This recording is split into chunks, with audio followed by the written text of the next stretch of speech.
Here's a few things to do to work with your hamstrings if your hamstrings are particularly tight, or if you have any condition or injury that prevents you from doing deep forward folds. You're gonna still need a way to get to the hamstrings and to, work with mobilizing the hamstrings, but without being able to fold forward. So here we go. The main thing is to be able to emphasize the sort of lower back curvature and emphasize moving forward sort of from the creases of the hips, from the where the leg attaches to the torso. So let's use the back of a chair here. Now you can use any surface. You can use a table, you can use a piano, you can use a counter, whatever you have available. Start with your hands on the surface and start to walk the feet back until you're able to make almost like a 90-degree shape or an L shape. Now again, if there's any rounding in the back, then you want to move maybe a little bit more forward so that you can emphasize, again, that curvature of the low back.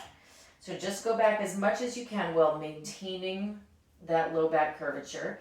I'm going to let the weight of my chest move down a bit, but mostly what I'm concerned with is lifting the back of the buttocks up and back. So I'm pushing my heels down, I'm trying to lift my buttocks up, and I'm trying to deepen the crease at the front of the pelvis, all while maintaining that low back curvature. So again, you may not be able to go to 90. You might be doing a little bit less, but again, emphasizing lifting the center of the buttock bones up and back. Now, when you get good at that, you can do the same thing with one leg forward and one leg back. Whoops. So I'm going to step the right leg forward and I'm going to move forward. I'm even going to walk my hands a little bit more down, but you might be staying up here. So again, the idea is to keep the back from rounding. Instead, you want to keep the legs straight and really focus on sort of lifting the sitting bones or lifting the center of the buttocks up and back. And even here with my sort of medium level of flexibility, even here, I feel something happening, so this isn't just for those of us with less flexibility. This can be for everyone. So let's switch sides. Left leg forward, right leg back. It might find you, it might take a second to find the right position for the feet, and then go ahead and lift the tailbone up and back. So again, more concerned with arching the back than with how far you're going forward. How far you're going forward isn't necessarily a measure of success or anything like that. It doesn't make you better or worse or any kind of a thing. Okay. You could also, I like this one a lot, you could also be standing and get one heel up onto a surface. Usually like a chair seat would be fine. Obviously the higher the surface, the more difficult. So like a countertop is actually quite difficult. Again, I'm going to concentrate on standing up tall and lifting my chest, and I'm going to almost try to lead by sticking my tailbone up and back. So I'm just going to tip forward. And here's something to try for this one in particular. Instead of going kind of as far as you can go and holding it and feeling all that intensity, instead for this one, let's try a totally different approach. We're going to do 3 times, and I'm only going to go forward a very small amount. In fact, I'm only going to go forward until I just barely start to feel the mildest little stretch sensation. Like I'm not going fully into that intense stretch sensation. It's just when the back of the leg starts to talk to you the tiniest little bit. As soon as you get there, stay there for about 30 seconds or so. So you could count 5 breaths, or you could watch a clock. And then for the next 30 seconds, again, just try to go forward a little bit, not too far. But again, don't go into your maximum stretch sensation. Just go to where you only begin to start to feel a hint of a feeling. A hint of a feeling. And then go forward third time. And again, don't go all the way into your big stretch. Just start to feel the littlest bit of communication from the back of the leg. Good, lift up. Let's do the other side. The other benefit to this one is that the opposite leg gets a little bit of a workout. So we're actually kind of working the hamstring on the opposite leg, which is good. Okay, lift the chest. So again, I'm going to really concentrate on just moving forward from the hip crease. I'm going to stop the moment before I start to feel any stretch and hold. Interestingly, muscles like this approach a lot better because it's less scary for them. In a certain sense, you're just kind of teaching the muscle where you're going without freaking it out so much that it starts to resist the stretch, right? Because stretch is a sensation telling us that we've gone too far. So then the muscle starts to grip instead of let go, right?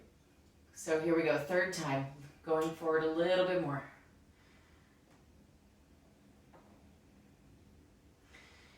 Good, and then lifting all the way up.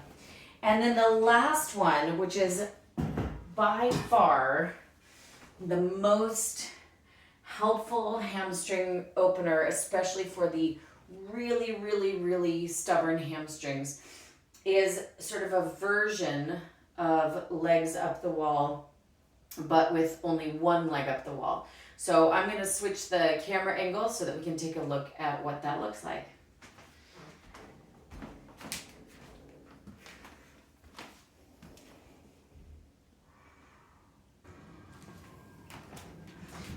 And we're back. It would be great if you can find either a doorway, a door frame, or like I have here, sort of the corner of a wall. A door frame is good because you can kind of go to both sides of it, hopefully, if it's the right kind of door frame. You'll see what I mean in a moment. So you want to be able to lay down on the back with one leg extended out along the floor and the other leg extended up towards the ceiling. Heel on the ceiling, legs straight, and here's the most important part about it. You want the hips to be all the way down on the floor. If you try to scoot yourself closer in and your butt is lifting up even a little bit, then it's not good, and in fact, it's probably gonna make things worse. So you wanna be far back enough that you can have your hips down and your up legs straight. So see that those two conditions are true, and then really you're just going to hang out here. Start with 5 minutes on each side if you have the time. Do 10 minutes each side, do 20 minutes each side, as much as you have time for, but really feel free to just make the most of this. And there's nothing here that you need to do. All you need to do is have your pelvis down and your leg up the wall. And then chill. And then you're gonna switch and you do the other side. So you won't be able to see because the other side for me is over there. But then you're gonna switch, do the other leg, and try to do the same amount for each leg. Now, after a little while of practicing this, you'll find that you're able to get a little closer to the wall, and a little closer, and a little closer. And if you're really practicing, you might get to a point where you can get your whole buttocks on the floor right next to the wall and work towards that nice 90-degree angle in the legs. So I'm not kidding when I say it's probably the most effective thing I've ever found for super tight hamstrings.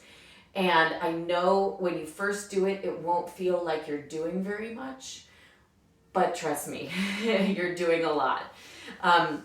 So yeah, try those few things. to sort of get the hamstrings going, especially if the hamstrings are just super tight or if there's a counterindication. But of course, always check with your medical team, your medical professionals before trying anything. All right? Thank you so much. Good luck.